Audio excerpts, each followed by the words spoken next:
Subcommittee will come to order. I'm pleased to be joined by Ranking Member Ricketts, and we expect other members of not only this subcommittee, but the Asia Subcommittee to join periodically, given today's topic. In early 2021, the European Union was on the cusp of signing the EU-China Comprehensive Agreement on Investment, stemming from a 7-year negotiation process that would have revolutionized trade between the two trading blocs. 2 years later, the European Union has made a significant policy shift on China, crystallized in a speech in March by European Commission President Ursula von der Leyen, who called for diplomatic and economic de-risking, her word, and for Europe to be bolder on China, which has become, and I quote, more repressive at home and more assertive abroad. This policy shift, which closer aligns EU and US policy toward China, is a welcome development. Like the European Union, the United States wants a relationship with the PRC that upholds the international rules-based order that has successfully advanced the global economy and human rights around the world. However, a series of events over the past few years, including the PRC's repression of its Uyghur population in Xinjiang, have made it clear that we cannot compartmentalize our relations with China. We must unite with our allies to protect our economies and our shared values. The urgency to align our approach toward China was made crystal clear when Russia launched an unprovoked and illegal invasion of Ukraine. Xi Jinping's decision to stand shoulder to shoulder with Vladimir Putin and declare that theirs is a partnership with no limits should be of concern to every democracy around the world. Russia's invasion highlighted the urgent need to align our policies closely with our allies, including the EU. China's concerning and aggressive behavior isn't new, but Russia's brutal invasion created an opening, I believe, to work with nations in the Indo-Pacific and beyond who recognize that Taiwan is top of mind for China as it takes notice of our international response to Ukraine. This malign behavior, along with the wake-up call resulting from COVID-19 related supply chain disruptions, has spurred a growing consensus across the Atlantic, the Pacific, and beyond that we must decrease our dependence on China and hold the PRC accountable for its behavior. Throughout Europe, there are numerous examples of efforts China undertakes to coerce European partners or make strategic investments that undermine European security. China has made aggressive economic overtures to secure 5G contracts for Huawei, threatening to undermine the security infrastructures of EU and NATO allies and aspirant members. In Montenegro, you can visit a road that was supposed to connect the north and south of the country, but still has not been completed, almost 10 years since the project was signed. That is because of China's debt trap diplomacy that has entrapped Montenegro in its ability to fully fund and complete the project. Perhaps one of the most notable examples is from 2021, when China implemented the equivalent of a trade embargo in response to Lithuania opening a Taiwan representative office in Vilnius. I want to emphasize that to fully understand the threats the United States and the world face from the PRC's increasing aggression, we need qualified and capable ambassadors on the ground around the world competing with Chinese interests, engaging with our allies and partners, and standing up for America's national security. The EU and our European partners are critical for our own nation's ability to address many elements of China's economic and security agenda. That's why diplomatic coordinating mechanisms such as restarting the US-EU dialogue on China and establishing the US-EU Trade and Technology Council have been instrumental. In addition to these efforts, the Transatlantic Alliance is prepared to address China's acute security, political, and economic threats. In 2022, for the first time, NATO's strategic concept recognized China as a threat to regional security. This unity of purpose in countering China is critical to protecting Europe's key infrastructure, including its ports, critical minerals, and telecommunications. I welcome the EU and NATO's efforts to broaden its definition of national security to include critical infrastructure. Now, today we've convened this hearing to foster a deeper understanding of how our European allies and partners view the China challenge, to assess PRC engagement with and intentions with respect to Europe and individual EU member states, to consider vulnerabilities that continue to threaten our collective security, and to explore additional tools and opportunities to harmonize the U.S.-EU policy with respect to the PRC. I look forward to our discussion today and exploring how this Congress can best support these continued efforts. With that, let me turn to the ranking member, Senator Ricketts. Great.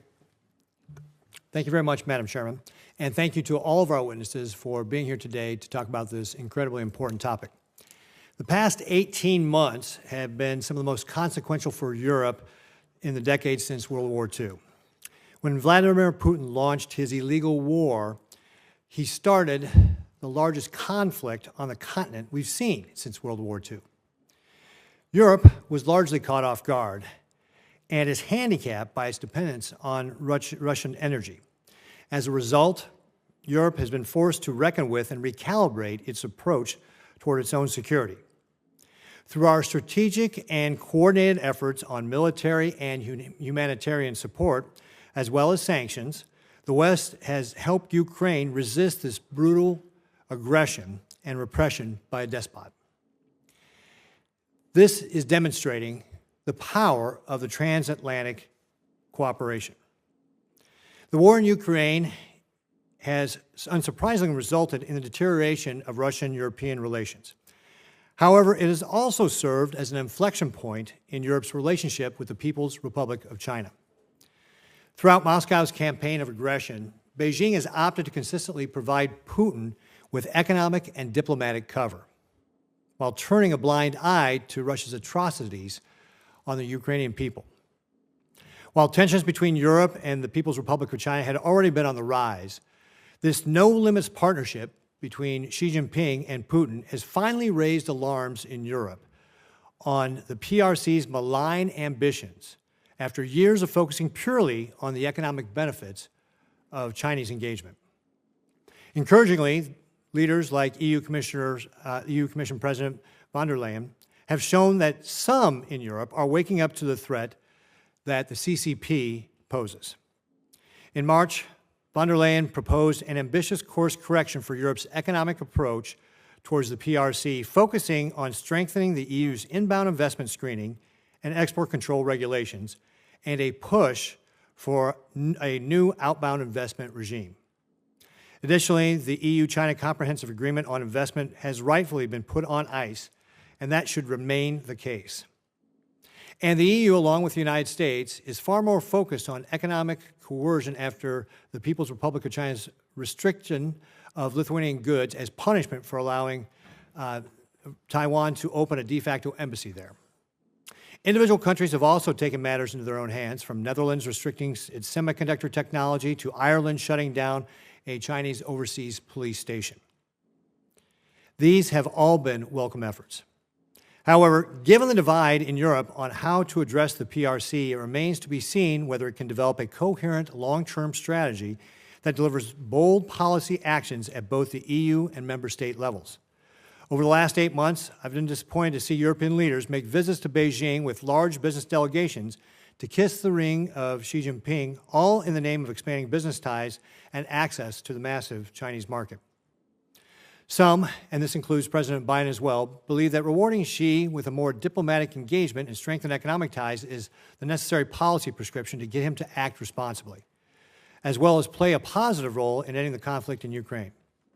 This is a grave miscalculation that only serves to strengthen Xi's hand while showcasing a divide within Europe and a lack of confidence across the Atlantic.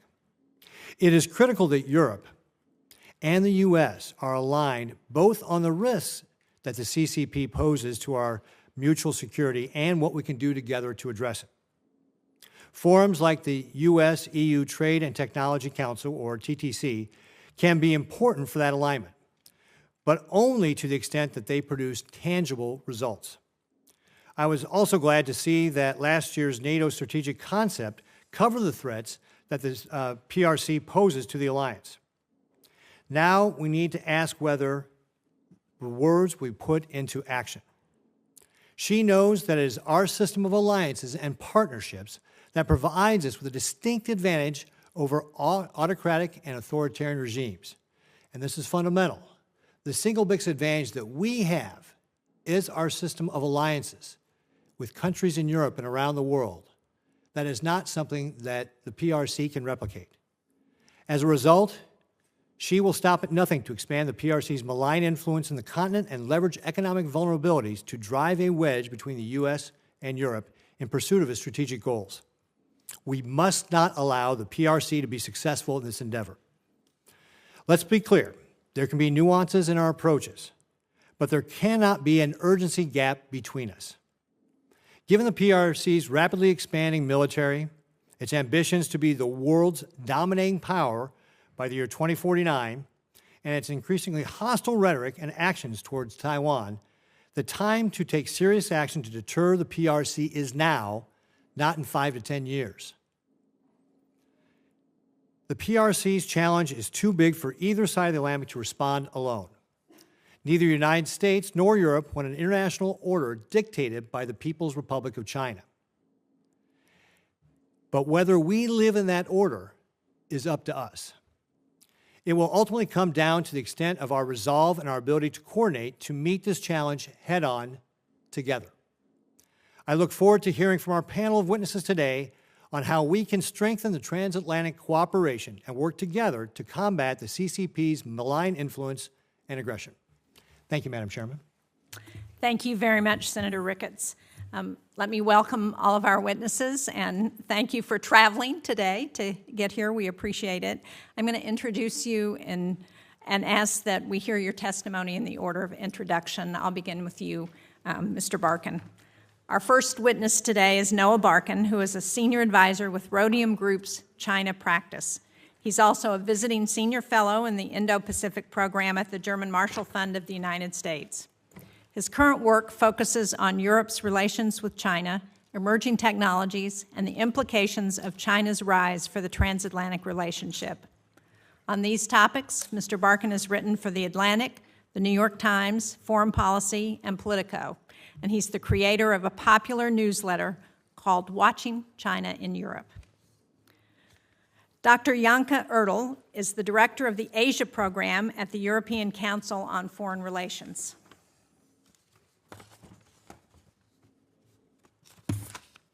She previously worked as a senior fellow in the Asia program at the German Marshall Fund of the United States Berlin office, where she focused on transatlantic China policy, including on emerging technologies, Chinese foreign policy, and security in East Asia.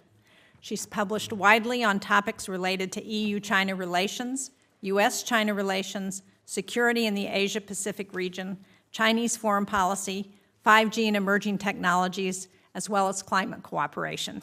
Thank you. Andrew Small is a senior transatlantic fellow with the Asia program at the German Marshall Fund of the United States.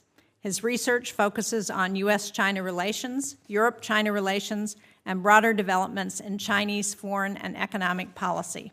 He's testified before the U.S.-China Economic and Security Review Commission and both the Foreign Affairs Committee and European Parliament. Andrew is the author of No Limits, The Inside Story of China's War with the West, and the China-Pakistan Axis, Asia's New Geopolitics. Thank you all for being here. I will ask you to begin, Mr. Barkin. Chair Shaheen, Ranking Member Ricketts, distinguished members of the committee, thank you for the opportunity to talk to you today about transatlantic cooperation on China. Europe's relationship with China has been worsening for more than half a decade, mirroring the decline in relations between Washington and Beijing. In past years, European concerns centered around issues of economic competitiveness and market access, but they have since broadened to encompass worries tied to human rights, economic coercion, strategic dependencies, disinformation, and security. Europe entered a new phase in its relationship with China following Russia's invasion of Ukraine in February 2022.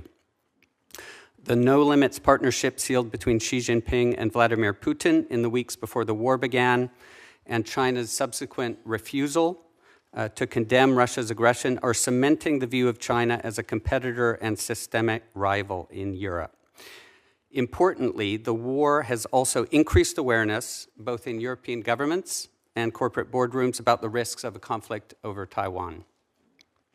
Today, there is an intense debate underway in major European capitals about reducing economic dependencies on China. European Commission President Ursula von der Leyen delivered an important speech on March 30th in which she argued for a de-risking of Europe's relationship with China. Over the coming months, Europe will begin the process of defining what de-risking means in practice. The hardening of Europe's line can obscure differences that exist between 27 EU member states and, in some cases, within individual European governments. On the hawkish end of the spectrum are a group of Eastern European countries led by Lithuania, which promote a values-based foreign policy. At the dovish extreme is a country like Hungary. The largest EU states, including Germany and France, fall somewhere in between. As we saw on President Emmanuel Macron's recent visit to China, France stands out for its support for European strategic autonomy, which is code for an independent Europe that is not overly reliant on China or the United States. Germany stands out for having what is by far the closest economic relationship with China of any European country. According to new figures from Rhodium Group, German firms accounted for 84% of total EU FDI into China last year. Germany is also the country in Europe where the debate over relations with China is the most intense. Chancellor Olaf Scholz's coalition is divided over how far and fast to go in recalibrating ties with China. Still, it is fair to say that the win-win economic narrative that has fueled close ties between Berlin and Beijing in recent decades is increasingly being eroded by conditions on the ground in China and competition from Chinese firms in core German industries like autos. I'd like to conclude with a few observations about transatlantic cooperation on China. First, I believe we have seen a great deal of convergence between the US and Europe over the past 2 years on the language that is being used to define the challenges posed by China. In recent months, we've seen senior officials on both sides of the Atlantic embrace the term de-risking, and we've seen officials distance themselves from the idea of a full-blown economic decoupling from China. Second, this alignment is more than just rhetorical. There is a growing transatlantic consensus on the need to reduce dependencies on China, diversify to other markets, and improve the resilience of supply chains. Third, the US and EU have created a series of structured dialogues on China. In recent years, the US-EU Trade and Technology Council held its 4th ministerial meeting in Sweden last week. China also features in discussions at NATO and the G7. Fourth, the war in Ukraine has pushed the US and Europe closer together and focused minds in Europe on the risks of a conflict in Taiwan. That said, it is wrong to expect perfect alignment between the US and Europe on China. The US is an incumbent superpower. It plays a vital security role in the Indo-Pacific, and it is not a collection of countries with different interests like the EU is. As a result, it sees China through a different prism than Europe does, and its response reflects this. There is no appetite in European capitals for containing or isolating China, and there are concerns in some capitals about what is perceived as an overly confrontational approach from some corners of Washington, particularly on the issue of Taiwan. There is a consensus in Europe that despite the growing strains, but also because of these strains, one must continue to engage robustly with Beijing. As a result, we've seen a flurry of visits by European leaders. I am convinced that building transatlantic convergence on China and limiting the risk of divergence depends on robust engagement between the US and EU on trade, technology, and security policies that are at the heart of the challenges presented by Beijing's policies. This will include building a positive transatlantic narrative, including on trade and investment, that is not only about China.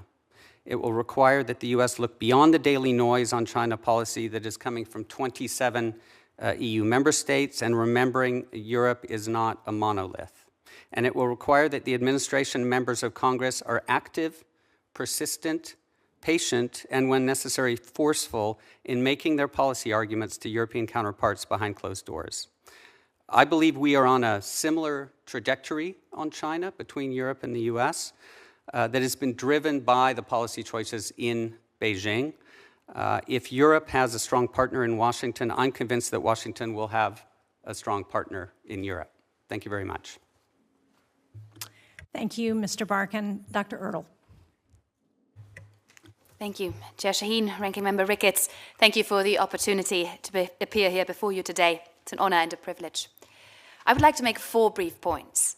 First, Europeans do not speak with one voice when it comes to China, but that does not necessarily translate into disunity in action. The overall level of attention regarding China as a challenge to European interests has grown remarkably over the last 5 years. China policy matters more. Therefore, it makes sense that it is more fiercely debated. Discussions seem to be all over the place when looking at the day-to-day reporting. But stepping back from that kind of daily madness, it's actually not true when looking at what is happening at the policy level. Among EU policymakers, positions on key matters are broadly united and on a linear trajectory of significant hardening and growing skepticism about the future relationship with Beijing. The recent visit by French President Macron to China has not changed this overall trend. The packages and policies agreed upon at the EU level with a clear eye towards China are real, impactful, and they're here to stay. And they have enhanced the EU's ability to respond to the changing geopolitical environment. From investment screening to the 5G toolbox or the carbon border adjustment mechanism, they're all rooted in hard changes in the economic reality. Trade relations between Europe and China are changing in China's favor. Particularly for small and medium-sized European enterprises, the Chinese market is thus moving from being the place to be to being risky business. Second point would be China's support for the Russian invasion in Ukraine constitutes an absolute turning point in Europe-China relations. The war in Ukraine has not put the question of how to relate to China on the diplomatic and strategic back burner, which one could have expected. On the contrary, because of Beijing's support for Moscow, it has brought the idea of China as a challenge to European strategic interests closer to home. Particularly in Central and Eastern Europe, the observable shift among many leaders is significant and will be lasting. The war has underscored the problem of overdependence on China, as well as overall supply chain risks. But this does not translate into a desire for full-scale decoupling in Europe.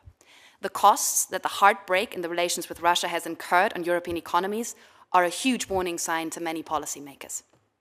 At the same time, the war has highlighted the potential implications of other global security risks and has ignited a discussion about the security situation in Taiwan. Possible scenarios and assessment of the potential fallout are now hotly debated in Europe's strategic community. And if I may add, I've been doing this for 15 years. I've never seen these debates before.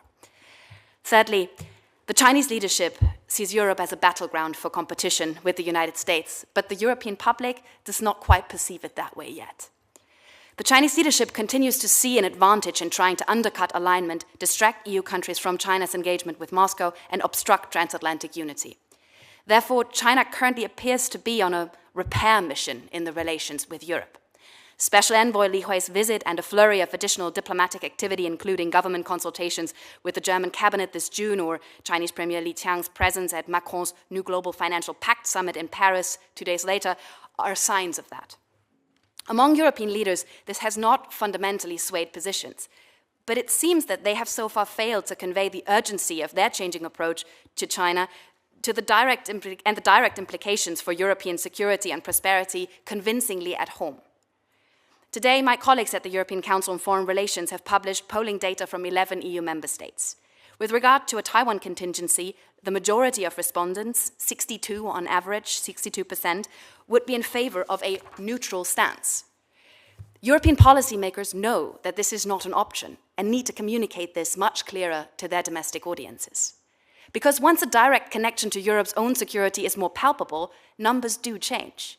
A staggering 41% of respondents on average across member states would thus be in favor of sanctions against China if it were to deliver ammunition or weapons to Russia, even if this meant, and I quote, serious economic harm to Western economies. This brings me to my fourth and final point. Among policymakers, transatlantic convergence on the analysis of the challenges posed by China is real, but de-risk and diversify needs to move beyond the slogan. The discussions at the G7 level have reached a new consensus since the Hiroshima summit, with a joint commitment to economic resilience and economic security. The negotiations in the framework of the TTC are enhancing trust and making real progress possible from green technologies, particularly also to standard setting. And the various bilateral exchanges on the issue, including ahead of meetings with Chinese counterparts, have generated a much higher degree of coordination. To guarantee that this trend is sustainable beyond this US administration and to bring the European and American public along, what is needed is concrete, joint, or parallel action that benefits both sides of the Atlantic and shares risks and costs. Thank you very much. Thank you, Dr. Ertl. Mr. Small. Chair Shaheen, Ranking Member Ricketts, it's an honor to have the opportunity to speak before you today on this important topic. As both of you and as my fellow witnesses have laid out, Russia's invasion of Ukraine has been a watershed moment for European China policy and for the transatlantic agenda on China. The United States and Europe already agreed on the challenges that the PRC posed. We agreed also that they were systemic, that security, human rights, economic factors, technology couldn't exist in separate lanes anymore, that they were intertwined. And we agreed on many of the measures that we needed to take in response. But there was, as Ranking Member Ricketts noted, an urgency gap between the two sides. There's no question that we've gone through a transformation in how China is being dealt with in the transatlantic relationship, from a time when Europe was still apprehensive about open cooperation with the US on China, to a situation where that coordination is now embedded at every level of the relationship, from NATO to the TTC. But it's been clear at the same time that the US was moving further and faster in overhauling its China policies, and that the European side was often in reactive and sometimes slightly reluctant mode, recognizing the issues at stake, heading in the right direction, but often lacking the momentum to make some of the more difficult choices required. Following the Russian invasion, that urgency gap has been closing. First, the political common sense in Europe when it comes to economic risk with China has now changed. The combined shock of the pandemic and the invasion, on top of all the existing concerns about the PRC's trajectory under Xi Jinping, have made it much harder to argue that the status quo is the low-risk, cost-free option. There is certainly a spectrum of views in Europe on how to define economic security and de-risking, as the business delegations that you noted show. But this is a mindset shift in Europe. And in each practical area, from export controls to outbound investment screening, it's making coordination across the Atlantic easier. Second, broader perceptions of China have shifted as a result of the support that Beijing has extended to Moscow. The PRC is now seen by many Europeans as an enabler of Russia's war, a direct contributor to security threats in Europe in a way that's far more tangible than cyber intrusions or influence operations ever were. European policymakers certainly still want to keep areas of cooperation alive, but there's a consensus that rivalry and competition now define the relationship. And European leaders have delivered a consistent message to Beijing in recent months that the provision of military support to Russia would amount to an even graver rupture in the Sino-European relationship. Third has been to make more tangible the possibility of a major security crisis in East Asia, particularly over Taiwan, and the risks of complacency about the intentions of revisionist authoritarian powers. There is deeper understanding now among European policymakers of how interconnected security issues in the Atlantic and Indo-Pacific theatres are, of the seismic shock that a cross-strait crisis would have for Europe, and that Europe is a player when it comes to deterring China. 18 months ago, when China looked at Europe as a sanctions actor, they thought Crimea. In other words, modest measures that they could live with, that they could swallow. Now when they look at Europe, they see SWIFT cutoffs, central bank asset freezes, and sweeping export controls. Even if Europe and the US can't agree on preemptive signaling to China, the PRC now still has to take the possibility of a European economic squeeze into account before taking any fateful decisions. Beijing sees all of these developments with concern and is trying to undercut or at least slow them down. The PRC wants to make cooperation with the US for Europe as costly as possible and incentivize European acts of distancing. It wants to ensure that there's no red lines crossed when it comes to European cooperation with Taiwan. And right now, China is exceptionally focused on trying to maintain European openness for Chinese access to advanced technologies, where Europe has become even more important to the PRC since the US semiconductor export controls from last October. And, of course, what Beijing thinks is coming next. Ultimately, though, the PRC has decided to accept some level of collateral damage to its relationships in Europe as the price for deepening ties with Moscow.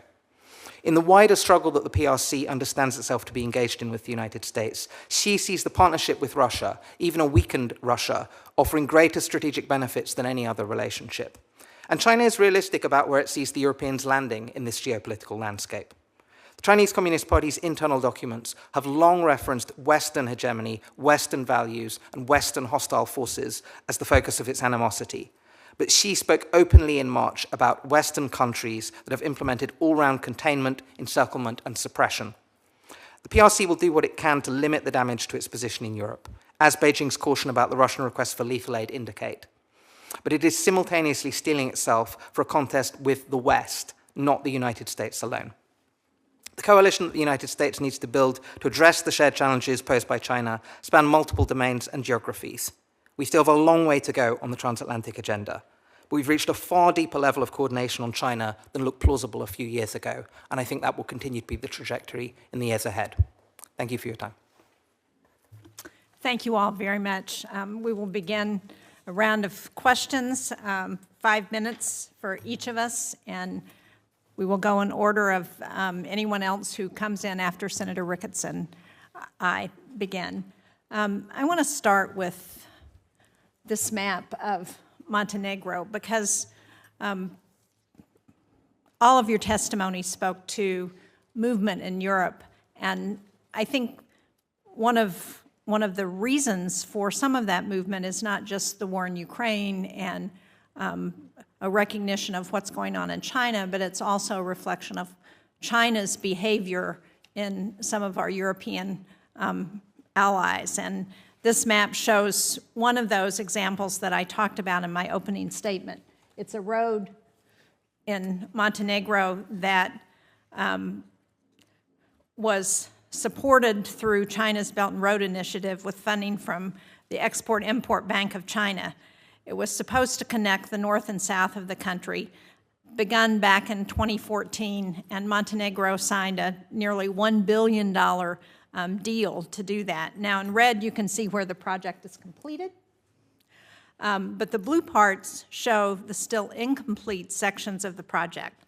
And it not only highlights the challenges that Montenegro has had because of their need for capital and infrastructure investment, but it also shows the challenges that China has had in trying to do what it promises to countries like Montenegro who have signed up for the Belt and Road Initiative. I have to say it's a little baffling to me that in March, Montenegro signed up for yet another infrastructure project deal with China for a road. But again, I think it reveals some of the vulnerabilities that China has. We also have a map on the other side that shows the European countries that have signed on to China's Belt and Road Initiative. And again, the darkest ones signed up earliest, and we're still seeing the gray sections where we are not sure where they are at this point. But certainly the movement that we're seeing in Europe is going to affect those countries as they think about their futures. So I would ask you all, within Montenegro and the EU, what are some of the lessons that have been learned by the EU from this kind of a project so that they avoid becoming targets of Chinese disinformation, of debt trap diplomacy? I don't know who would like to begin. Maybe let me start a little bit broader, because you want to talk about the lessons of this, and I think the Western Balkans is one of the reasons why we have a sincere discussion about China's role, also with regard to the future rebuilding of Ukraine, for example, which I think is closely connected to that, and where a conversation should start transatlantically immediately, on how to set kind of guardrails for that in the future, just as a footnote, because I think it's really important. I do think that a lot of the lessons have been learned at the EU level, but these are member state decisions that are often very much driven by national domestic interest, where there's always changes in government, where new decisions can be taken, and where a kind of linearity of, or the lessons learned will not necessarily be taken forward, but because these are based on domestic political appeal.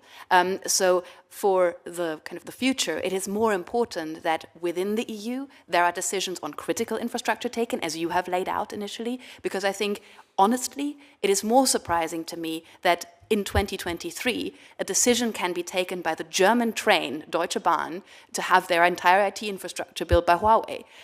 Then it is surprising to me that a debt-ridden country is willing to take on a loan from China to build an important infrastructure project. So this is where I would like to kind of put the emphasis on in the conversation, because I think if we focus too much on projects in the Western Balkans or in other regions where they're kind of limited financial scope that need to be dealt with and that can be dealt with at the EU level, we actually need to look closer into the heart of the EU.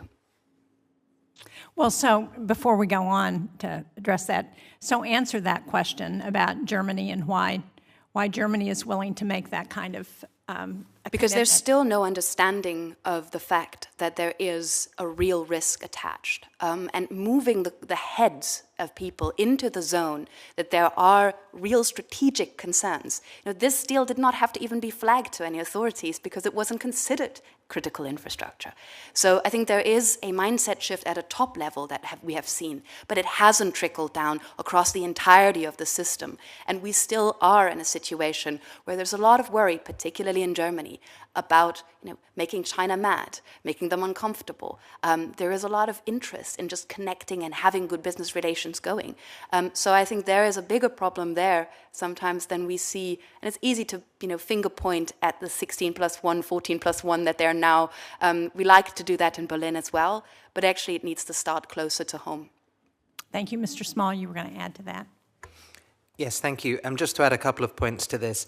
So when one looks at that map that you laid out of the Belt and Road countries, one also thinks back to an era of the Eurozone crisis and the biggest phase of Chinese investment in European infrastructure.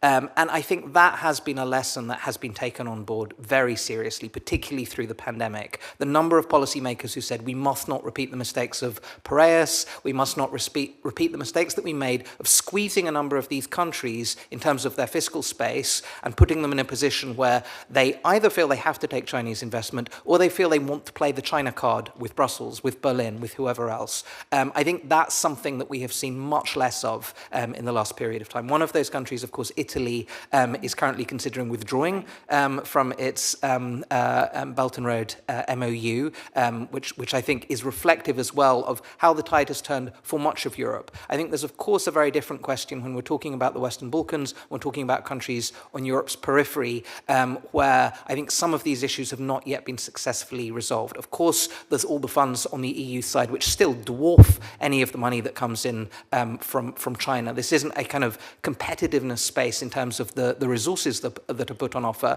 It's just, and this is going to be an endemic problem, there are going to be countries that want to do some of the problematic political deals that are involved. I think some of this, when it comes to EU accession negotiations, for instance, means putting these issues up front. This is, as Janka mentioned, something that, when it comes to Ukraine, is going to be important potentially in future. But I think there's also an understanding, particularly now, which I think is the hardest moment that the Belt and Road has faced since it started. I think there is an understanding of the level of crisis that it can put countries in, the toxicity of the debt that makes it harder to negotiate with other creditors.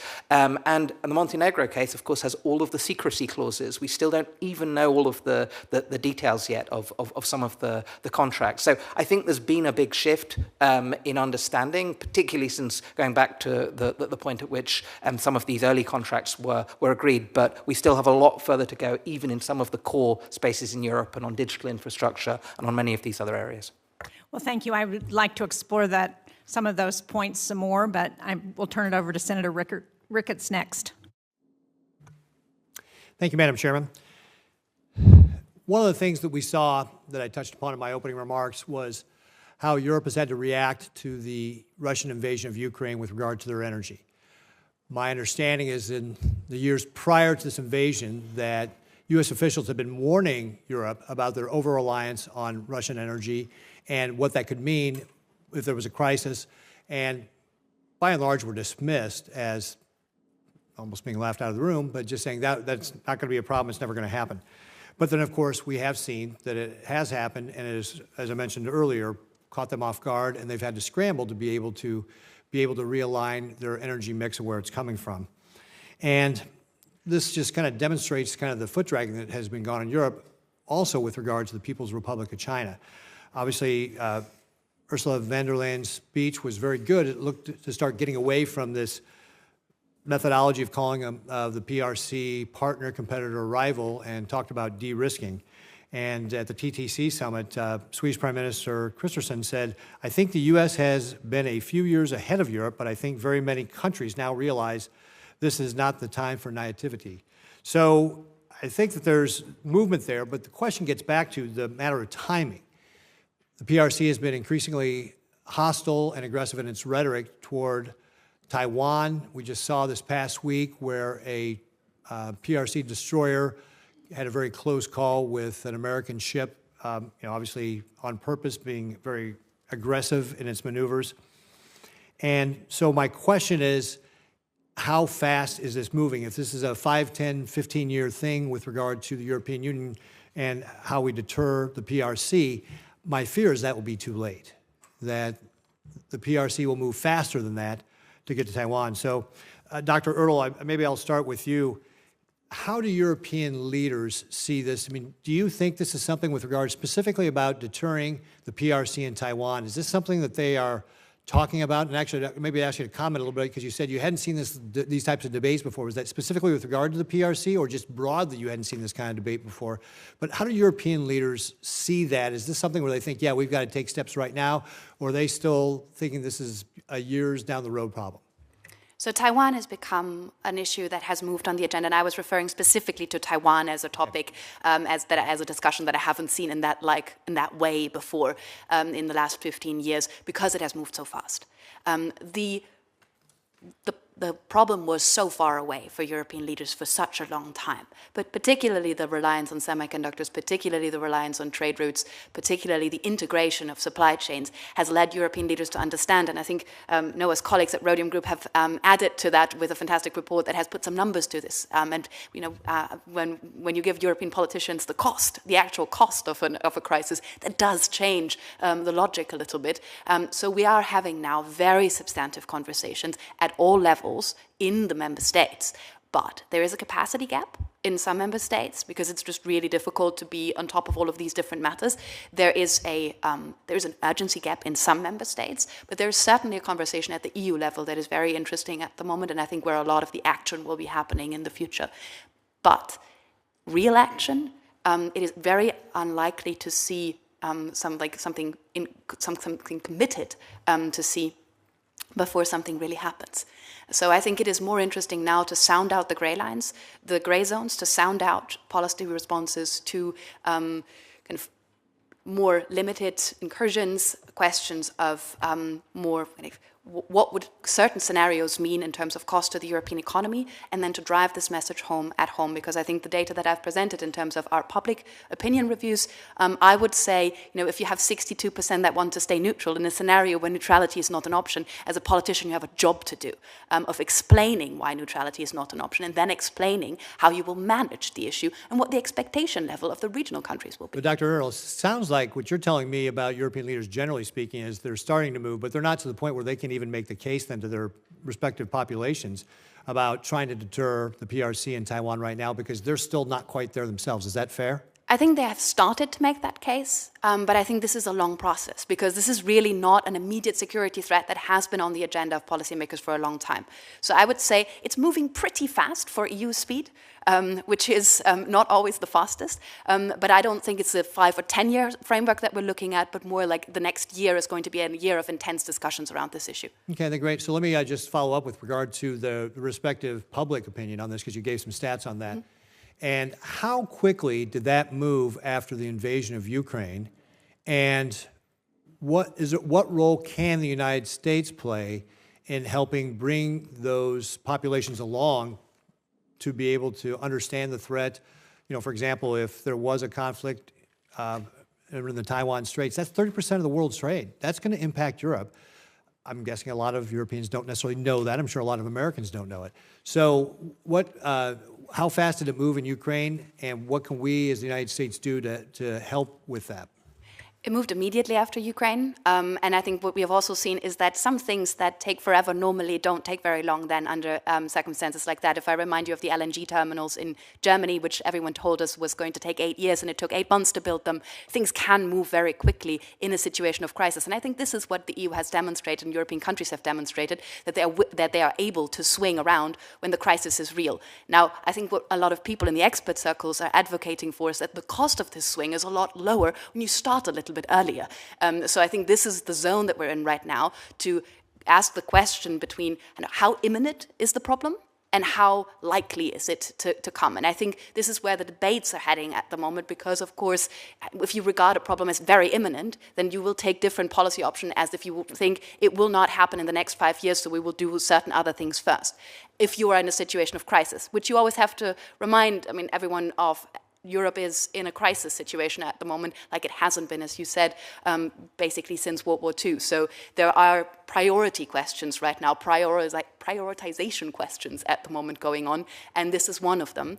And I think movement is possible pretty fast, and I think the United States can help by making the case and providing data on what the cost, for example, would be. I think this is really important to underscore and underline how important, how kind of we can come to good trade data, to good figures on what this would mean.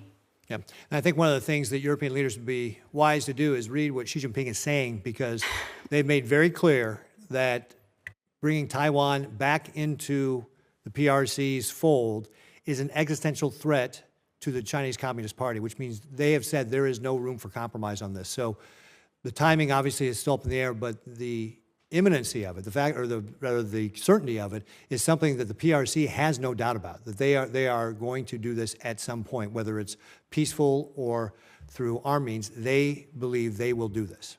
Let's say there's a real reckoning going on about what authoritarian leaders say and what they actually mean, and that we should take that very seriously, which I think is a lesson that was learned the hard way over the last 18 months in Europe. Yep. Thank you. Thank you, Senator Ricketts. Senator Van Hollen. Thank you, Madam Chair, and thank you for holding a hearing on this topic. Thank all of you for being here today. And let me just pick up where Senator Ricketts left off. And in your answer, you indicated there's a major debate and dialogue going on within Europe as to the direction we need to take. And I think here in the United States, we see it sort of set forth in the dichotomy distinction between the remarks President von der Leyen made before she went to China and the remarks of President Macron. And as we look at this, I think there's broad agreement between the Biden administration and our European partners that we don't want to decouple, but we do want to de-risk. I think we've kind of settled on that formulation. Of course, the devil is always in the details, and really that's what I want to dig into a little more because people can perceive what de-risking means, obviously, in very different ways. So if I could start with the issue of critical minerals, and Dr. Earle, I think you mentioned in your testimony the EU Critical Raw Minerals Act. Of course, we passed here the Inflation Reduction Act with all the incentives for clean energy. And obviously, we've got a big back and forth going on between the United States and Europe to try to get to a place where we can coordinate so that we are not reliant on the PRC for critical minerals in a growing EV industry. Where do those talks stand in your view, and how important is it to our collective success that we reach agreement?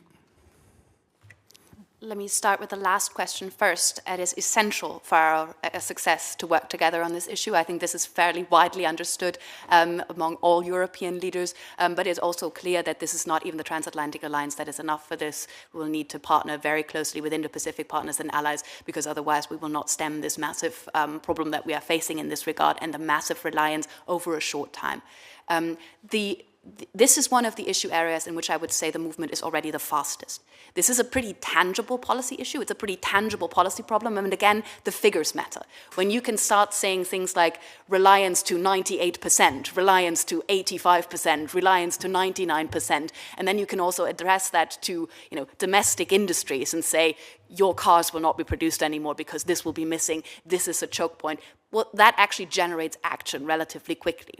So the Critical Raw Materials Act and the kind of the policies that we are seeing, particularly also in Berlin, and the discussions that we're seeing happening at the European level are quite substantial and are areas in which it's also kind of possible to move because you can then start exploring, you can start working together, you can start looking where are things possible, what is the red tape that needs to be cut, what are the deposits that we have in Europe from northern Sweden to Serbia, what are the deposits that can be exploited quicker, what are the more difficult areas. I think this is one of the areas in which I think we see the collaboration between the US and Europe working, but also we see the Europeans actually kind of grasping the problem and actually moving and starting to put this into practice. This will not be easy, but I think this is one of the few areas in which also the discussion has been going on for a long time now. Got it. No, I appreciate that. And as you indicated, we obviously have to have coordination between the United States and our EU partners, but also critical partners around the world, both Japan, South Korea, where we've already got agreement, but also much of the ASEAN countries where we have the Cmte proposal. We've really got, and we have to work collectively to make this work.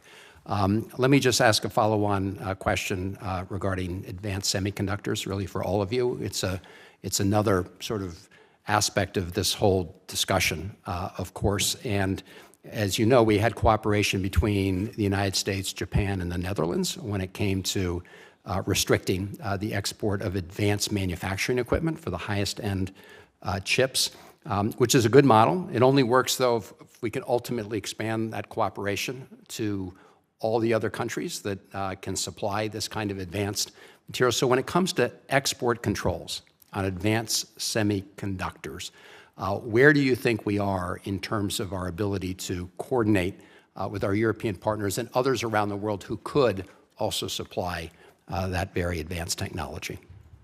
I'll just take each of you if you can.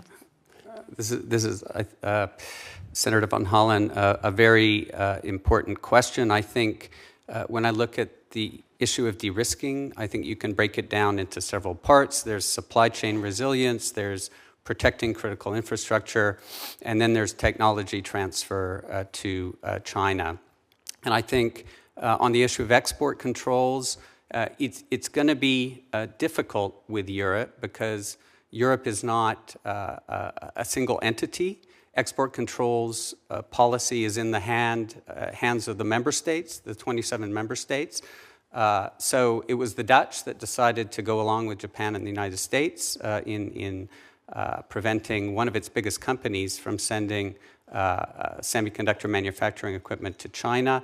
Now every country in Europe, and I know that officials in Berlin are thinking about this right now, but what Europe really needs is more coordination between its member states, developing a common policy, being able to sit down with Washington and discuss these issues. Something that Janka mentioned earlier, I think, which is a real issue, is a lack of investment in sort of the people who are doing the research to find out the details of the technologies, et cetera. So I think we have here in Washington a whole of government approach, everyone pulling behind this. I think the October 7th export controls that were announced, I don't think anyone in Europe, whether it's a European member state or the European Commission, could have come up with a document like that. So they need to invest in the resources, they need to coordinate better so they can sit down and talk at eye level with the United States on these issues. Thank you. Appreciate it. Thank you, Senator Van Hollen. Senator Duckworth. I guess the time's up. I'll follow up with you. Thank you, Madam Chair. I'd like to thank all the witnesses for appearing here today. You know, it's not long ago that many European countries viewed their engagement with Russia in primarily economic terms, and it took this largest conflict in Europe since World War II to convince them that security matters had to be given equal or greater weight in their policy deliberations. And similarly, there is, as you've all described today, continued division within Europe on how much to emphasize cooperation, particularly economic cooperation, vice strategic competition in European relations with the PRC. At last week's US-EU Trade and Technology Council Ministerial, EU officials described the pending draft of an economic security strategy that includes an anti-coercion instrument, as well as language on export controls, and outbound investment screening, suggesting that the EU is starting to move in the right direction. Dr. Ertel, this question is initially for you, although, gentlemen, I welcome your input as well. What do you think is the most effective way to push Europe to reckon with the security challenges posed by the PRC? For example, is it continued pressure from the United States? Is it internal reckoning driven by a collective within Europe? Or is it going to be more models like the AUKUS agreement, the Australia, UK, US agreement, that will draw individual European allies further into the Pacific? And what more should we be doing to find the right balance here and lend our weight in the right direction between those different ways that we could get Europe to get more involved? Yeah, so what we've seen, and maybe I take a historical example here, which is already historical, is the 5G debate, where we've seen a lot of influence from the American side, from the US side, a lot of push from the European side, from the American side, and then there was a real reaction in some parts. Oh, that's not you. Okay. Not you, it's the buzzer system in the Capitol. So there was a real reaction in some parts of Europe, particularly in Eastern Europe, immediately to take on the security challenge and to immediately think about it, and in other parts there was greater reluctance. And there was a big discussion about, does US pressure help more or hurt more in this regard? I would say at this stage we are at the moment, it would be good if it would be a continued upkeep of pressure in terms of securing critical infrastructure, because I do think once the eyes are off the ball, things do not necessarily move in the direction any further. They sometimes just stall. Because the political tension is moving away. So I would say, that is really worthwhile to continue to do that and to continue to move in that direction. And the second thing that I would say is invest in capacity building. I think there is still an overestimation in other parts of the world of what most European member states are capable of providing in terms of analysis of the problems that they're facing. So I do think that providing data, providing information, working together on providing kind of good substantive examples of what the actual challenges are is really important. I think I see there a huge role for collaboration also between parliaments, because I do think that parliamentarians across Europe have woken up to the challenge but are not necessarily sure how to respond. And I do think that there is a lot of capacity building that can be done, and that can actually help that internal process that you were talking about, because in the end, that is what it takes. This will not be inflicted upon Europeans. They will need to come to their own conclusions on this. But I do see the process moving, and a little nudge from the US side, at least on 5G, has certainly not hurt. Is there utility in bringing in individual European nations in sort of a partnership, regional partnerships, like AUKUS did with Australia, UK, and the United States? And I'm sort of thinking, we've already had a discussion on critical minerals, and reports of a pending EU bill on critical minerals suggest that they share our concern about the need to diversify supplies away from the PRC. And among other potential partners, Indonesia, I was in Indonesia earlier this year. They stand out as a country with both significant deposits of key minerals, as well as a strong investment interest from the PRC. And the launch of the Just Energy Transition Partnership at the Bali G20 Summit in 2022 suggests that there is room for US-EU collaboration in this space. And so perhaps this is more, Mr. Small, your area here. I know you touched on the critical minerals issue already. Do you support opportunities for the US and Europe, or US individual European nations in a partnership set up to collaborate more in developing initiatives that strengthen Western engagement, especially in a place like Indonesia? Thank you. I mean, I think Indonesia is supposed to be one of the early forerunner examples of what we should be able to do collectively in terms of the offer that we can put out, the Just Energy transition, and to a certain extent with the Partnership for Global Infrastructure in general on this. I think it is the area where we've lagged in general. I know there's a considerable level of focus on this, and again, particularly when it comes to critical raw materials. But I think when you look at a number of the developing countries right now who are assessing the landscape? What's going on the US and EU at the moment in all of these areas? Are we now going through a deglobalization phase? Is there a pulling up of the ladder, pulling up of the drawbridge, or is this going to be new opportunities for us? And as we discussed earlier, at a moment where the Belt and Road is at a very, very difficult point, it's actually a juncture in which the opportunity to step out with improved packages for countries, where I think Indonesia is an excellent example. South Africa is, of course, the other matching example. Chile. We're looking at a number of kind of priority early cases that tie into the other elements of our agenda on critical raw materials and supply chains. But I think the battle on opinion in the developing world on this is still very much to be won. I think we've lagged behind still somewhat when it comes to really mobilizing the resources for infrastructure finance, rethinking development aid, all of these efforts that we have kept talking about. But if I talk to the developing world policymakers who are trying to look at, okay, where is the alternative coming from? I think there's still, the jury is still out there as to whether we've got there yet. I think we've made a lot of progress on the defensive agenda, on the kind of restrictions on export controls and all of these things. I think that's heading in the right direction. I think the big question mark is whether we have our collective packages together between the US, EU, Japan, and some of the other big partners to be able to really offer a full package alternative to some of these countries. Thank you, Madam Chair. Thank you, Senator Duckworth. I think there's an interest in a second round of questions from some of us, so I will begin with that. China, in recent weeks, has tried to position itself as a potential mediator in the war in Ukraine.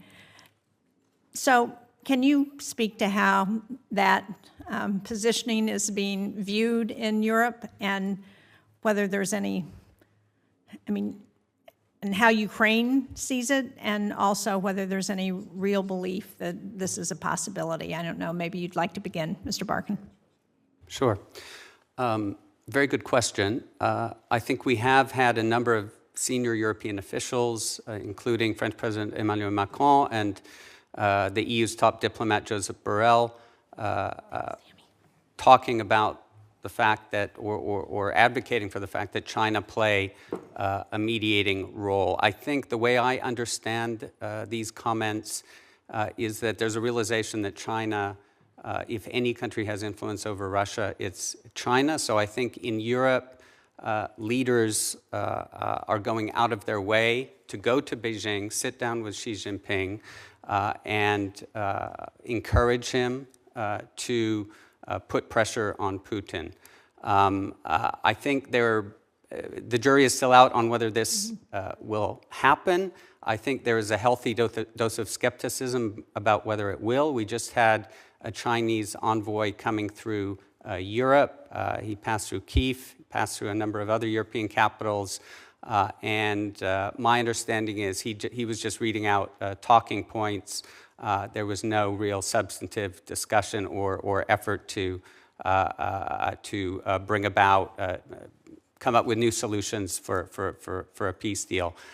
So I think we will continue to see the Europeans go out of their way to pressure China, to encourage China to play a role, because they realize that China is the only country that really may have any influence over Russia. But I don't think that expectations are very high that it's going to happen. Mr. Small? I'd just add to this. I think we went through almost like a delusion and desperation phase on this. People looking for any avenue possible, and China is an avenue, and maybe they can use their influence. I think we've had a dose of realism, particularly after Xi Jinping's visit to Moscow. Chinese diplomats were briefing that this was going to be a peace mission and things like that. And Xi Jinping did not even want to pretend that it was a peace mission. It was just a deepening of relationships trip again. I think we're rather moving into almost a call China's bluff exercise as well. With this, they've laid out a peace plan. Do we reject it out of hand? Not a peace plan, a 12-point proposal. It's not really a peace plan. But do we pick and mix a few of these, prod China harder? That was what we saw in the document the joint document during the Macron visit. And I think also a concern, as the other element of your question hinted at, not to be out of line with where Zelensky is on this, where I think he at least wanted to play along with this exercise on China's part. I don't think anyone thinks it's going to lead anywhere, but I think also no one wants to, at the moment, give China the out of saying, we came up with proposals and they were all rejected. So I think there's very little faith in this amounting to anything. There is a question of China being brought in at a later stage of the process, perhaps in the summer, whether the Russians may want to pull the Chinese in at this stage. That means that there is still some value in exchanges and talking to the Chinese about that. The French are doing that in particular at the moment. But I do think most of the illusions about the role that China might play on this, we saw a little bit of distancing when Xi Jinping met Putin at the Samarkand summit. I think, and the statements on nuclear weapons use, every time China makes a statement on nuclear weapons being stationed abroad, you then see what happens the next day with Belarus. I think people understand what this amounts to now, but I think they still think it's worth going through the process. And do you agree with that, Dr. Ertl? I think it's really important to understand that this is the one issue where the Europeans are also really concerned that China will go a step further, and where the message consistency of the visit of Sanchez, Macron, Olaf Scholz, Annalena Baerbock and von der Leyen, it was all the same message of saying it is a red line for Europeans if China were to deliver ammunition or arms to Russia. And I think this is really important because I think that shows also in the polling data that we've seen, once European leaders are consistent in their message, are clear in what they want from China, there's also public support for these positions among the European public. And I think this is something where we can define that pretty clearly, and that's the key point on Ukraine at the moment. Avoid that from happening and signaling that very clearly that Europeans are willing to bear cost for that, for deterring that from happening. I think all of those points make a lot of sense and they're really important. What do you think the view is of China's engagement in a post-war Ukraine? Because obviously there are going to be significant costs to rebuilding Ukraine. And how do you think the Europeans view China's role in that, or do they see that China has a role? I think there continues to be a mismatch here as well then in terms of expectations. I think there is the thought that China will be willing to engage in the reconstruction process. And I think China will be willing to engage in a reconstruction process, but on Chinese terms and not necessarily on the terms that the Europeans would like to see. So I do think that this is where it meant we need to be very clear early on, despite the fact that we're actually not talking about rebuilding Ukraine at this moment, because at the moment it is still being destroyed as we're seeing today. It is still important to talk about what the guardrails would look like and what the Ukrainian positions on this would be, because fundamentally this will also be up to the Ukrainian government to decide. Yes, Mr. Small. And I'd just add briefly, I mean, of course, we know that China doesn't really do serious development aid. If China was coming to the table with vast sums of money that were grants, I think there would be a different debate on this. We're going to be talking about other forms of financing on the Chinese side. So that's one issue that's there, even in some of the discussions. We have to go to all of the debt-related problems that we've already talked about on this. The second thing is, I do think there is going to be a question, a sort of clever game that's played of if China invests, this will prevent Russia from taking future action. We've seen this from certain governments in the past that they think there'll be a sort of play, and I think I think this is a misplaced assessment. I think we've seen what has gone on with Chinese infrastructure and other investments. It will not be a matter of priority. But I think we're going to go into a debate phase on this. We're already in it. It's quite nascent at this point. I think it's going to be very important to shape it. And I think the US will have a very important role in shaping the understanding of that in Europe, because I think it's easy to slide into some quite problematic positions on that area while these discussions are taking place, I think, quite intensely about what the future shape of Ukrainian reconstruction looks like. Thank you. Senator Ricketts. Great. Thank you, Madam Chairman. So I wanted to talk a little bit more about the TCC. This was something that was created by the European Commission and the Biden administration in 2021 to create a non-binding forum that would put the European Commission in the driver's seat versus, say, member states or the European Parliament. And obviously, it's just that. So my question, and maybe Mr. Barkin, I'll direct this to you, is there any meaningful action do you think will come out of the TTC? And given the fact that it's a non-binding organization, are there changes to it that we could do something to see non-binding, or is it just really going to be a place where the U.S. and the EU can get together and have conversations, but that's really going to be the end of it. What's kind of your thought on that? I think the TTC is hugely important. I think we need to adjust our expectations. There's a ministerial meeting every 6 months. We can't expect big deliverables at every meeting. I think we need to view this as a process, but we also have to set priorities. I think we have 10 working groups at the moment. I think a lot of resources are being poured into this. We need to focus on those areas where we feel we can make real progress. This is green tech, avoiding a subsidy race in green technologies, thinking ahead to 6G standards, developing common standards.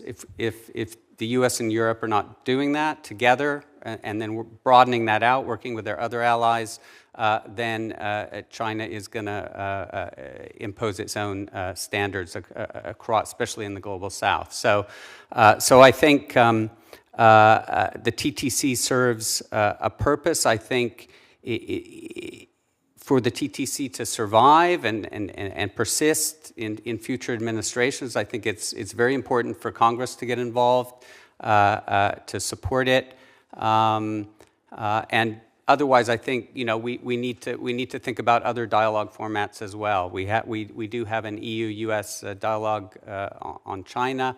That is also something which is valuable. They are talking about Taiwan there, but we need to keep these dialogues going and think about them long term. Not expect deliverables every few months. So, but more around, I would say, what you're describing is going to be more kind of the background, maybe foundational stuff to be able to prepare to de-risk as far as the PRC, but not something that is going to come out and say, hey, here's the things we're going to do specifically to deter the PRC. Is that fair?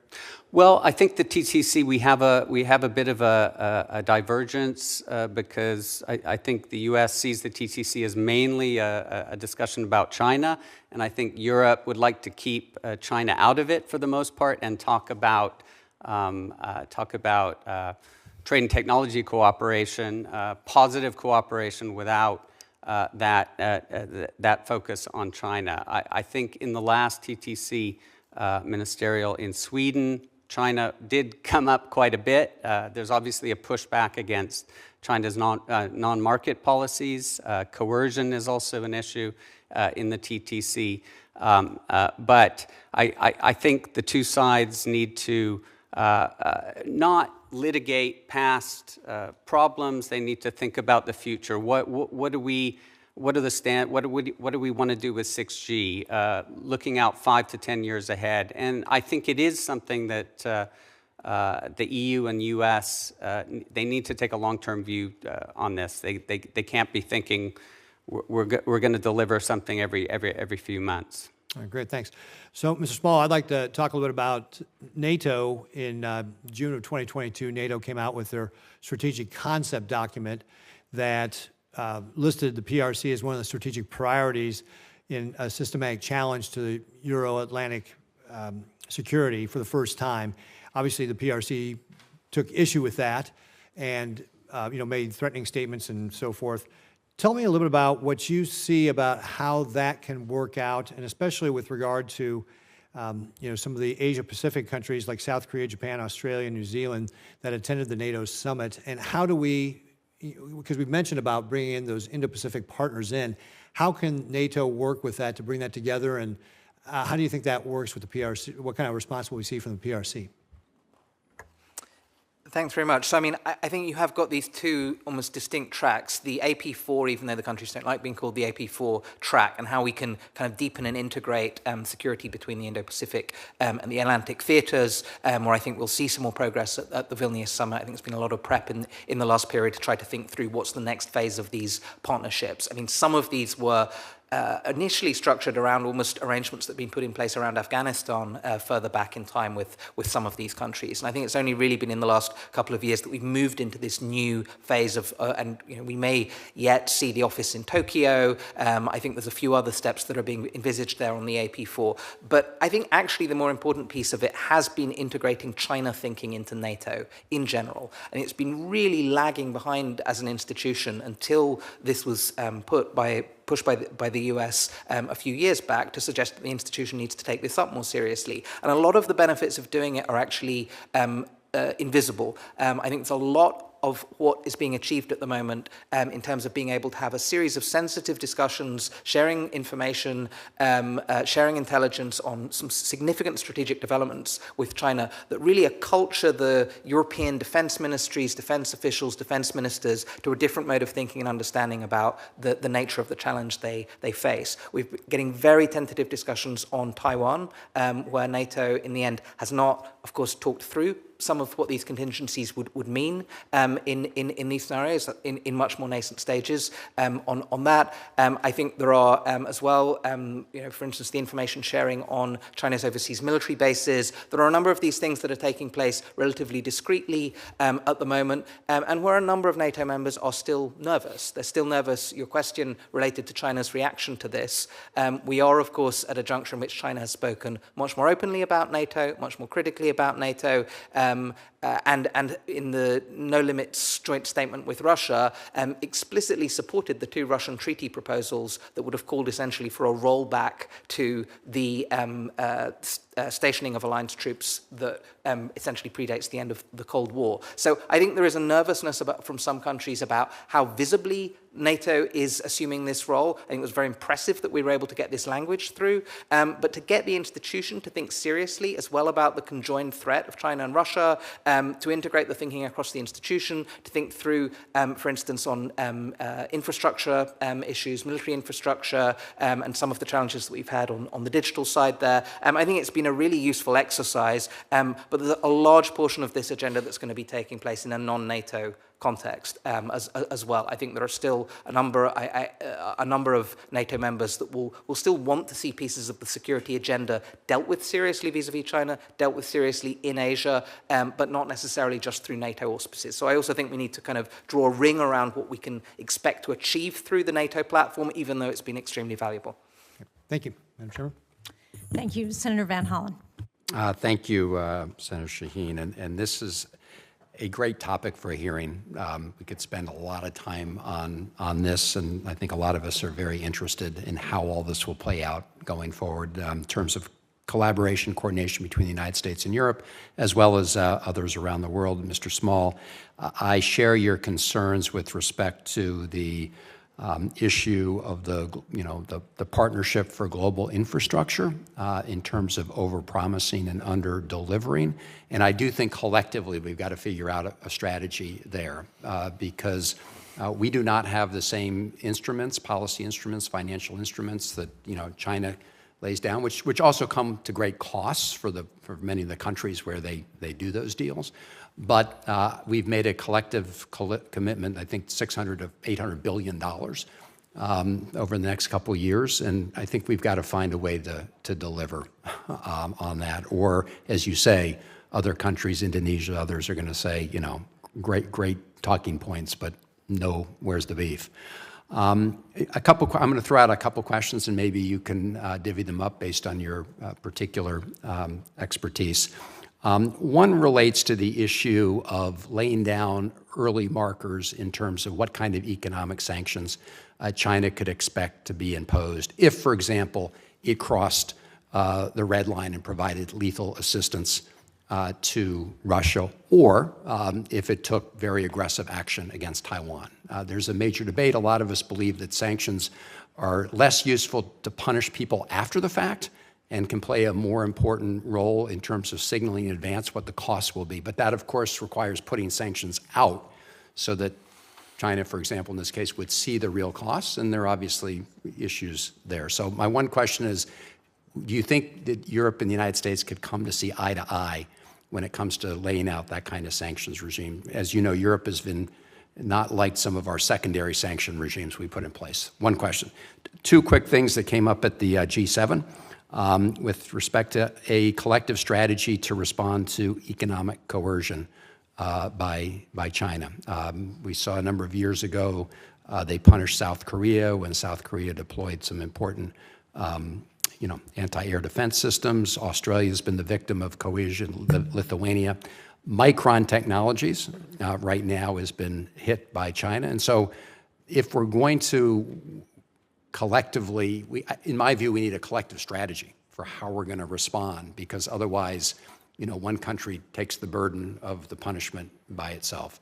And finally, the G7 also talked in very broad terms about an outbound CFIUS, which a lot of people have been talking about, limiting investment, especially in those high-end technologies that China could use to advance its military. So if you could each sort of take a stab at that, I realize we have limited time, so we'll do the best we can.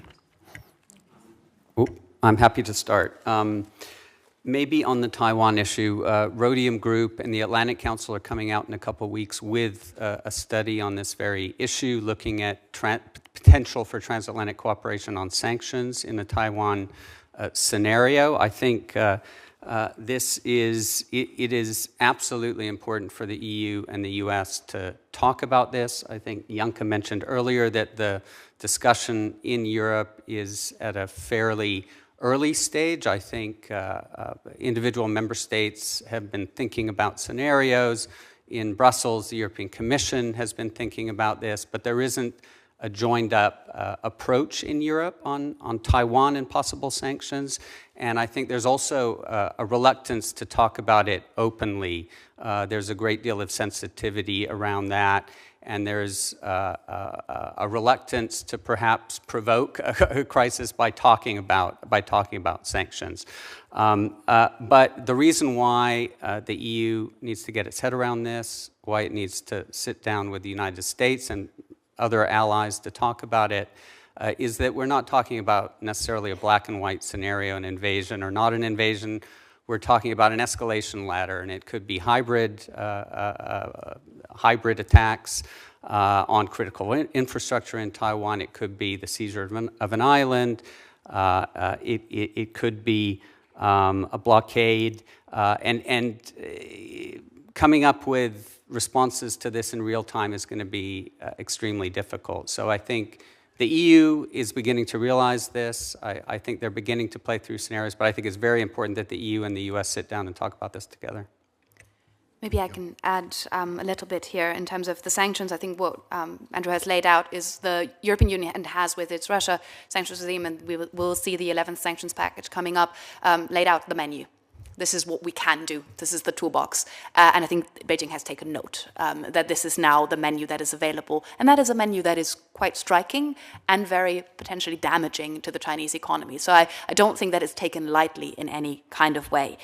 On the second question regarding the kind of collective strategy to respond to economic coercion, I think we have to be very careful about what we are going to see in the future, because also from Beijing's side, there's a smartening up about the approach to take. And obviously the backlash that was created in the EU in the Lithuania case was not one that it was particularly useful for China. So we have to be on the lookout on new strategies and avenues that are being taken, particularly pressuring individual companies, because that is then coercion that will be very hard to see, even for states, because companies might swallow it up, might change their behavior without actually even informing governments about this. So I would just like to caution against focusing on only one avenue of economic coercion. China's toolbox is very large in that regard, and there are a lot of opportunities that it will use to be below the radar there. And on the last point on outbound investment screening, I would say it is a real conversation in Europe. In all of the capitals that I've spoken to, this is an ongoing conversation. I do not see an EU-level version happening anytime very soon, but we have seen on the inbound investment screening that the EU has basically provided a framework, and then we have individual member state solutions that put this in their own legislative context in the way where it makes sense with their own national legislation, because these are then trade tools or other tools that are being used that have to fit to the respective legislative background that each member state has. So you could probably see, I would think more along that direction than a kind of comprehensive EU system to be developing anytime very soon. Thank you. I would add on sanctions. I think the concern, even for those who want to get the EU in the right place on Taiwan sanctions, is the risk that we end up being precise and underwhelming.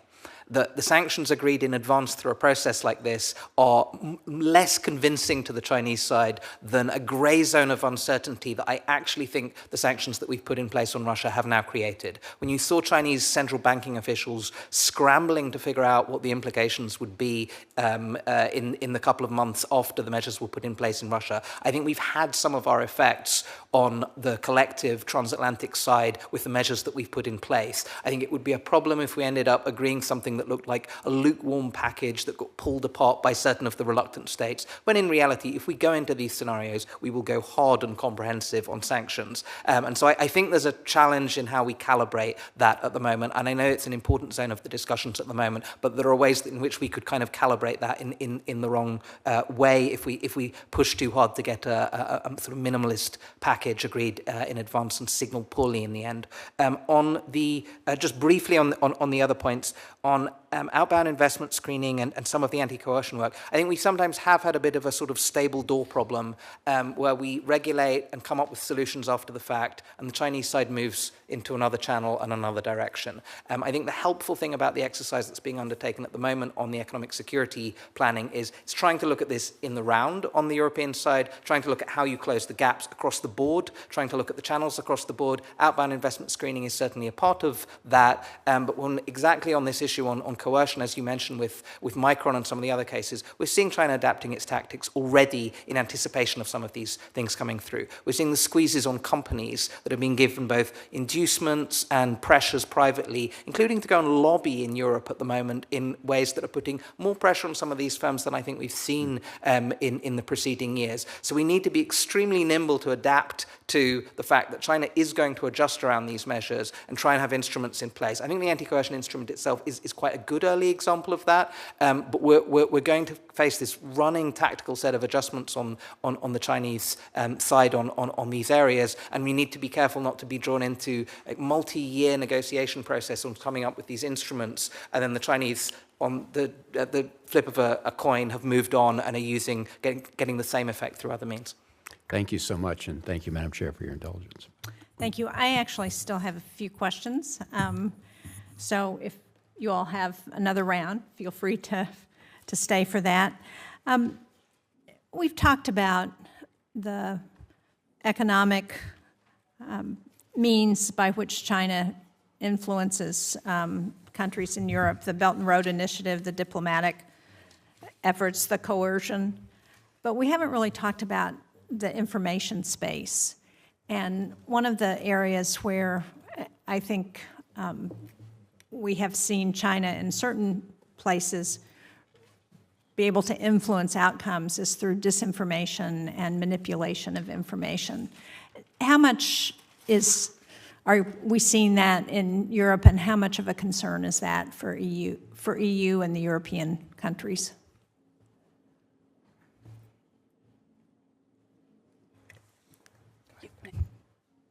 All right. I mean, I think COVID was a bit of a wake-up call for the Europeans on disinformation activities and information activities across the board from the Chinese side. The structures that have been put in place to address this, particularly at an EU level, were primarily focused on Russia. China had a different set of tactics. It was more about wooing countries than hostile information activities of a certain sort. We saw that shift at that juncture in ways that reflected some tactics that were distinct and were more mirroring some of the Russian tactics that we'd seen in the past. I think we saw that particularly in the early stages of the COVID-19 pandemic. We saw it with attempts to blame Italy, increased tensions between certain member states and the EU. These were the sorts of qualitative activities that were not just about China promotion activities, which we can kind of talk about in a separate category, and were more the kind of hostile activities of a different sort that we'd seen. So I think there's been an adjustment to deal with that. It's still of a different nature, I think, from the Russian activities. I think there are points in which the waking up to it in Europe, I think, has taken place. I think there's still concern that the most successful information activities are taking place across the developing world, but there's still a lot of things that we're teasing out. There's now the Defence of Democracy package that's kind of in motion on the EU side, where we've seen program content that's been produced by CRI and that it's not labeled, that people are not seeing. I think there's an attempt to detect and get under this and try and put some measures in place. But this is also moving quite rapidly, particularly the question of things like joint activities between China and Russia. At the moment, we're getting a lot of mirroring and mutual promotion. We're not yet seeing kind of full joint activities and joint information operations being conducted. But obviously, the concern is, given the nature of how the relationship is evolving, that's another step that we'll see. But I think others may have more to add on the information side. I was hesitating for one moment because this is a very specific field at the moment, because it requires very specific knowledge of the respective member states' individual policies. And I know that other colleagues, for example, Ivana Karaskova in the Czech Republic has done fantastic work on this, where they're really trying to map the influence, where they're trying to figure out where this is. And I think this is what we're seeing very nascently in the states that I know more about, is an influence on the far right. And I think that is a concerning development that we're seeing, the far right and the far left, where we are seeing potentially greater ability of China to influence individual politicians. This is particularly concerning at a time where the far right in many European member states is hitting record numbers because of the way the economy is going, because of the war, etc. So I am currently monitoring this more in, for example, Eastern Germany, looking at what does local influence look like. But this is incredibly complex because of the federal structures of our systems. It is incredibly complex to actually detect what is going on. So I think it is not a good...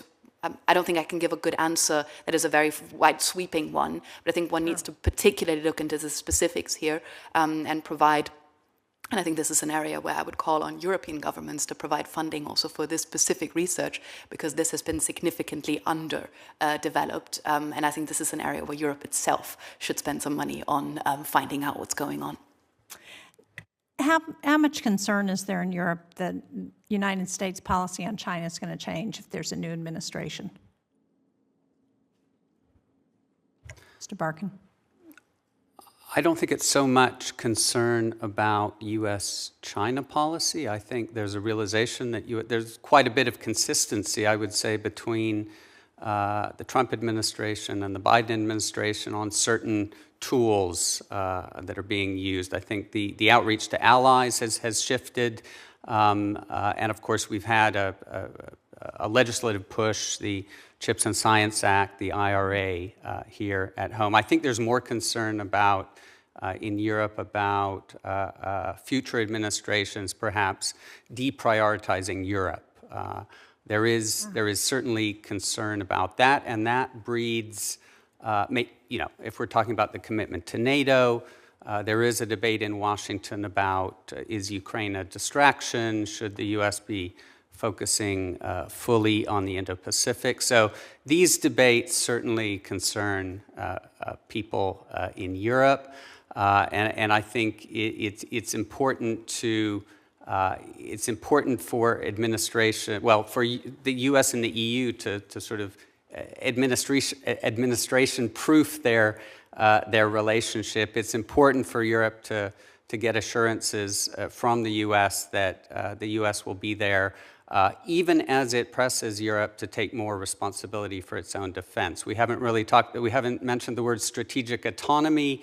I think strategic autonomy is a term that arose during the Trump administration because Europe felt it was being pushed into policy decisions that weren't in its interests.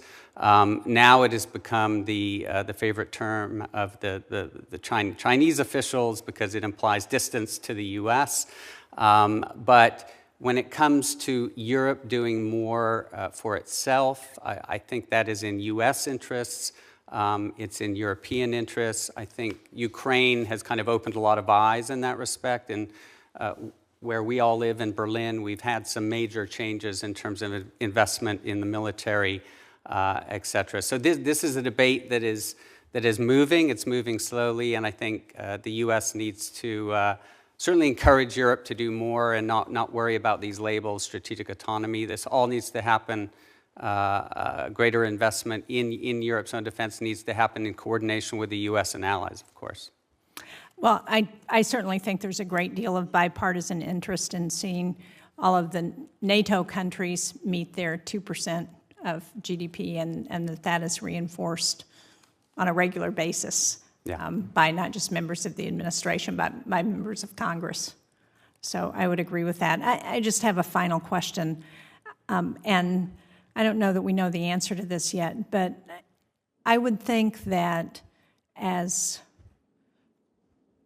Europeans are watching the war in Ukraine, that the blowing up of the dam and the subsequent flooding, the environmental impact, the potential of that to affect the Zaporizhia power plant, the implications for a broader Europe have to give people pause and put more pressure on concern about the relationship between China and Russia.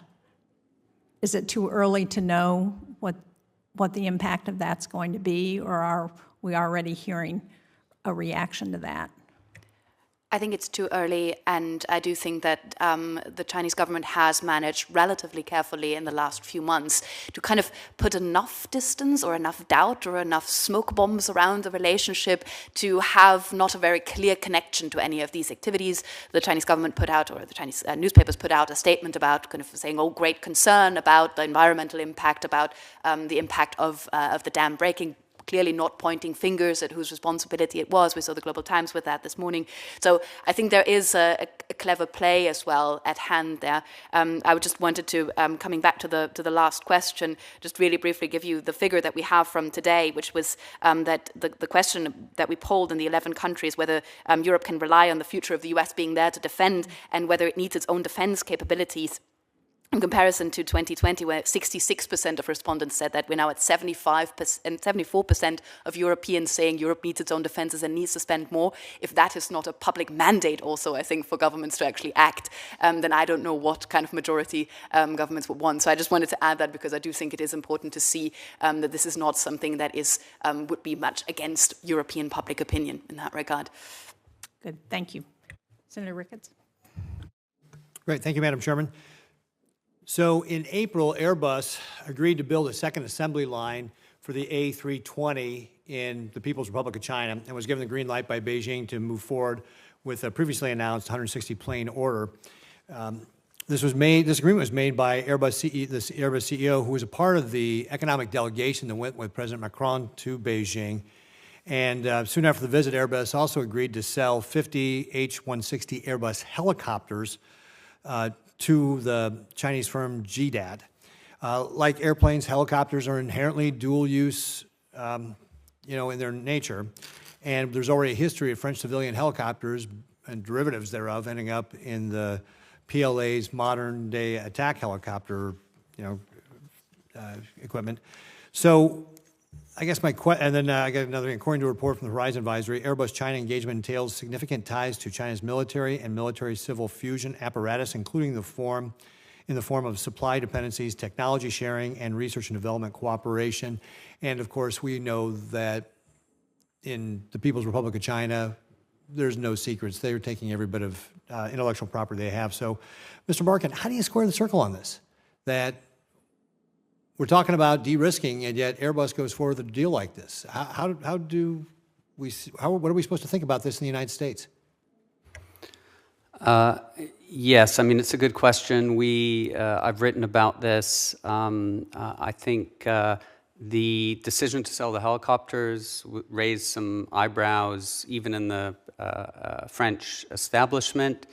I think Europe is at the beginning of a debate about exports of dual use, of the military-civil fusion practices in China. This is going to be part of the de-risking debate, and I think it's probably going to be the most difficult part, because I think there will be some resistance in certain European capitals.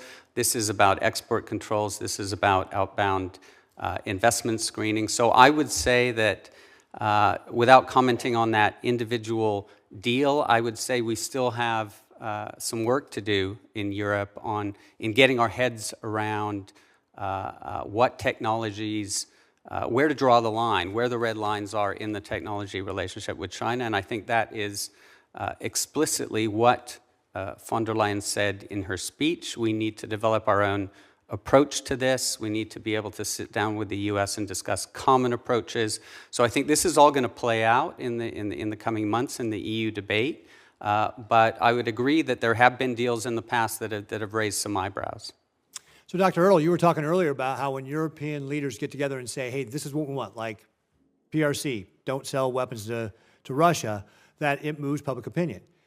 Doesn't this deal do just the opposite when you see a big European, this is a flagship European company, and it's being endorsed by, President Macron? Doesn't this send in the opposite direction? I mean, doesn't this make it harder to move public opinion and help the public understand the risks associated with the PRC when we see big European companies make this deal? Yeah, clearly the Airbus case, from a German perspective at least, is not seen in the area of military enabling. It's seen as purely commercial deals. It is sold as such. It is communicated as such.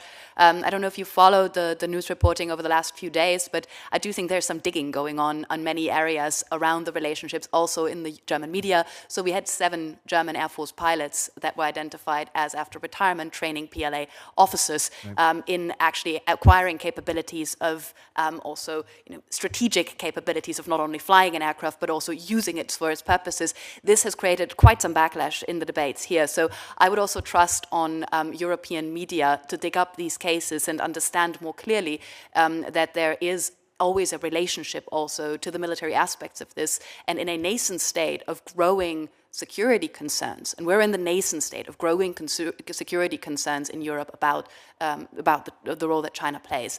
This can actually make a huge difference, but we're not in the zone yet where this is seen as clearly we cannot do that. Obviously, no commercial aircraft could be sold, and then the question would obviously also be, and does Boeing not sell any aircraft to China anymore? Where's the competition aspect here? Where does this leave us? I mean, this is a very. I think I would be very careful in making cases around that, because this is clearly not seen in that area yet on the European side. So I'm sorry. So I guess by your answer, I'm not quite clear. Do you think it makes it easier to talk to European populations about the risks that PRC poses when deals, or are you saying it doesn't make a difference right now because they don't see this as being military? At the moment, this doesn't make a difference because this is clearly seen as a commercial activity in enabling Chinese commercial aircraft, and this is seen clearly in the realm of non-problematic engagement. Okay. All right, thank you. Well, thank you very much, Senator Ricketts. I want to again thank our panel for traveling all the way from Berlin to join us, and for your excellent testimony. We are going to keep the record of this hearing open until close of business Friday, June 9th. And again, thank you to Senator Ricketts. At this time, the subcommittee hearing on Europe will come to a close.